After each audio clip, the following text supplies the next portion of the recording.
আর একটা পিড়ি ধরামু একটা মানুষও তো দেখি না একজন দেখা যাইতেছে। ভাই কেন বাকিছে আগুন দেন তো, বিড়ি খামু। বিড়ি খেলে অনেকক্ষণ ধরা নিশা দেখছে। কে রে বা তুমি জরুরি বলা না এত বেদ বৈসাও কে? হ্যাঁ তুমি আমার কাছে আগে যাও, তুমি এত বেদ বৈসাও যাতে তোমার আমার কাছে দেরি করো। জাগা তাই কি হবো, আমি কি ভয় করি? বাপে পকেট থেকে আগুন দিয়ে খাই আর তো যাহারা কোয়া দিব তাই কি ভালো হবো। যা যা, যা। জরুল তোর বেটা এত বেদ কে? তোর বেটা বিড়ি খাও আমার থেকে আগুন চায়? ওরে এত বড় সাহস, তোমারই কাছে বিড়ির আগুন চায়?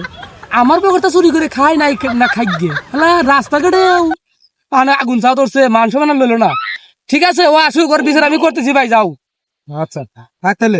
এই হারামজাদা এদিকে আয়। কেছে এই হারামজাদা, তুই আমার পকেট গুনেতে আগুন চুরি করে খাস ভালো কথা, তুই আজকাল রাস্তাঘাটে তুই মাঝে সামনে লাগান কর যে ভাই একটু আগুন দেন বিড়ি খামু। কেন ও আমার বয়সের বড়, আমি কোনদিন ওর কাছে যাই না? তুই আমার গ্রামের আমার কাছে মান সম্মান তুলি নে? হ্যাঁ হারামজাদা। তোমার আছে কি আছে বই কি আর কথা কও।